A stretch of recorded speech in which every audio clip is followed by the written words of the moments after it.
وهو استحدث. وبالتالي النص ده يعني شديد وما هو أقل شدة. أو مين اللي هيختار؟ ما هو المشرع. المشرع. وبدون هذا النص لما تكون مبادئ الشريعة الإسلامية طيب واستبعاد المذهب الجعفري هو المشرع اللي هو لم يكن يعني تحديد واستئصال المذهب الجعفري من الاختيار، وهو مذهب يدرس داخل الأزهر الشريف الوسطي المعتدل المحترم. شوف أنا قلت للدنيا كلها، وحتى في لقائي مع قداسة البابا أنا قلت له كثيرين لهم تحفظ في مذاهب أهل السنة والجماعة. نعم.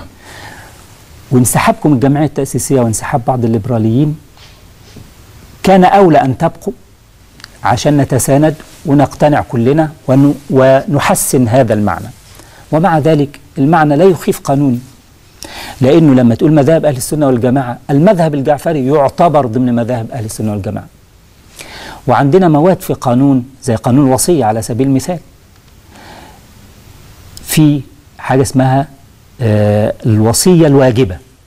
لما واحد بيتوفى وترك أبناء، واللي توفى ده أبوه موجود وابنه موجود، طب الجد ده أو بنته موجودة ما يقدرش يورث بنت ابنه مباشرة.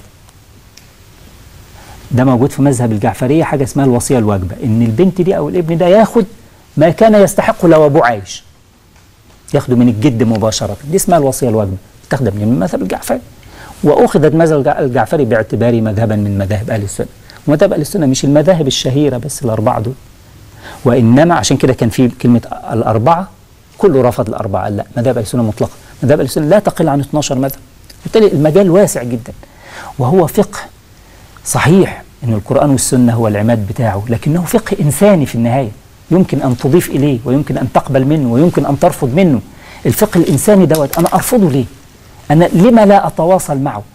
فالحسن اللي فيه أخده وأرتب عليه وأطور عليه، هذا جزء اتفقنا كمان من مرة هويتك القانونية. هذا مشكلة. كان الشريعة كانت موجودة في الدساتير السابقة حتى ولو لم تكن المصدر الرئيسي، الألف واللام اللي اتعدلت في 81، ولما أضيفت في 81 ولا في 80 تقريبا 81 1981 الألف واللام المسألة أصبحت واضحة، ومحدش بيقول إنه مش عايزين الشريعة في الدستور، هذا لم يذكره أي شخص، وبالتالي لكن التخوف مع وهذا تخوف هنسألك عنه بعد الفاصل، لأنه مع صعود التيار الإسلامي واكتشاف وجود إخواتنا السلفيين المصريين، لأنه دي مفاجأة كبيرة لكثير من المصريين أن يجدوا هذا الكم من السلفيين في داخل مصر، لا نعيب عليهم شيئا، ولكن هي مفاجأة، وبالتالي تصيب التيارات الأخرى بقدر من التخوف.